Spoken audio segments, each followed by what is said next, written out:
परमात्मने नमः। श्री रामचरितमानस बालकांड आगे। इसी प्रकार माघ के महीने भर स्नान करते हैं और फिर सब अपने अपने आश्रमों को चले जाते हैं। हर साल वहाँ इसी तरह बड़ा आनंद होता है। मकर में स्नान करके मुनिगण चले जाते हैं। एक बार पूरे मकर भर स्नान करके सब मुनीश्वर अपने अपने आश्रमों को लौट गए। परम ज्ञानी याज्ञवल्क्य मुनि को चरण पकड़कर भारद्वाज जी ने रख लिया। आदर पूर्वक उनके चरण कमल धोए और बड़े ही पवित्र आसन पर उन्हें बैठाया। पूजा करके मुनि याज्ञवल्क्य जी के सुयश का वर्णन किया और फिर अत्यंत पवित्र और कोमल वाणी से बोले, हे नाथ, मेरे मन में एक बड़ा संदेह है।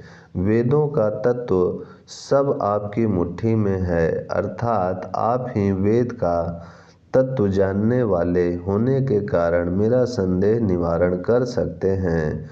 पर उस संदेह को कहते मुझे भय और लाज आती है। भय इसलिए कि कहीं आप यह न समझें कि मेरी परीक्षा ले रहा है। लाज इसलिए कि इतनी आयु बीत गई, अब तक ज्ञान न हुआ, और यदि नहीं कहता तो बड़ी हानि होती है, क्योंकि अज्ञानी बना रहता हूँ।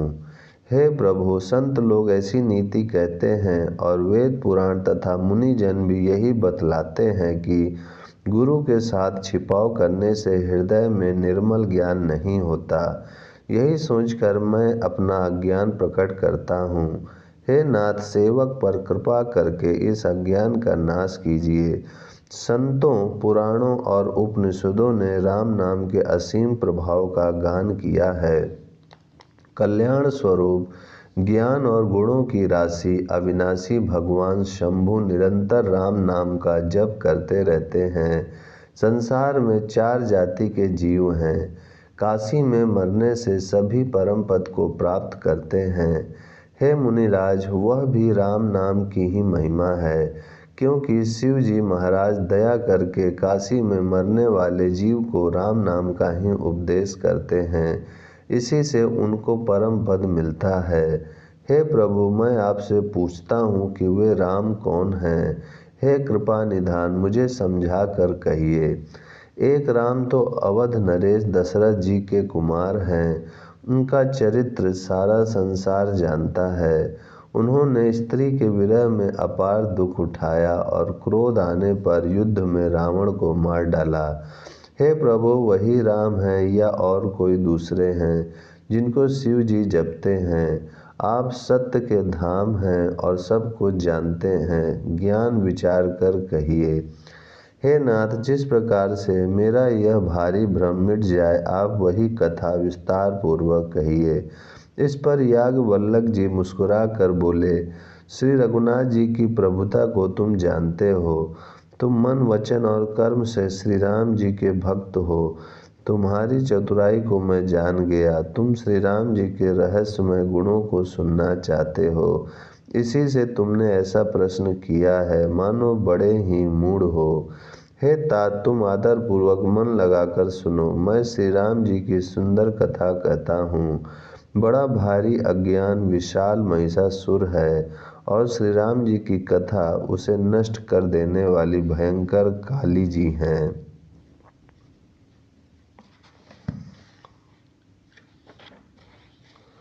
श्री राम जी की कथा चंद्रमा की किरणों के समान है, जिसे संत रूपी चकोर सदा पान करते हैं।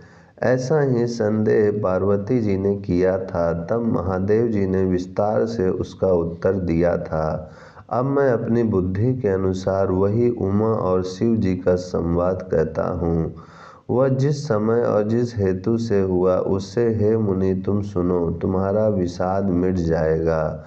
एक बार त्रेता युग में शिव जी अगस्त ऋषि के पास गए। उनके साथ जगत जननी भवानी सती जी भी थीं। ऋषि ने संपूर्ण जगत के ईश्वर जानकर उनका पूजन किया। मुनिवर अगस्त जी ने राम कथा विस्तार से कही, जिसको महेश्वर ने परम सुख मान कर सुना। फिर ऋषि ने शिव जी से सुंदर हरि भक्ति पूछी और शिव जी ने उनको अधिकारी पाकर रहस्य सहित भक्ति का निरूपण किया। श्री रघुनाथ जी के गुणों की कथाएं कहते सुनते कुछ दिनों तक शिव जी वहाँ रहे। फिर मुनि से विदा मांगकर शिव जी दक्ष कुमारी सती जी के साथ घर कैलाश को चले। उन्हीं दिनों पृथ्वी का भार उतारने के लिए श्री हरि ने रघुवंश में अवतार लिया था। वे अविनाशी भगवान उस समय पिता के वचन से राज्य का त्याग करके तपस्वी या साधु वेश में दंडक वन में विचर रहे थे। शिव जी हृदय में विचारते जा रहे थे कि भगवान के दर्शन मुझे किस प्रकार हों। प्रभु ने गुप्त रूप से अवतार लिया है, मेरे जाने से सब लोग जान जाएंगे। श्री शंकर जी के हृदय में इस बात को लेकर बड़ी खलबली उत्पन्न हो गई, परंतु सती जी इस भेद को नहीं जानती थीं। तुलसीदास जी कहते हैं कि शिव जी के मन में भेद खुलने का डर था, परंतु दर्शन के लोभ से उनके नेत्र ललचा रहे थे। रावण ने ब्रह्मा जी से अपनी मृत्यु मनुष्य के हाथ से मांगी थी। ब्रह्मा जी के वचनों को प्रभु सत्य करना चाहते हैं। मैं जो पास नहीं जाता हूँ तो बड़ा पछतावा रह जाएगा। इस प्रकार शिव जी विचार करते थे, परंतु कोई भी युक्ति ठीक नहीं बैठती थी। ओम शांति शांति शांति।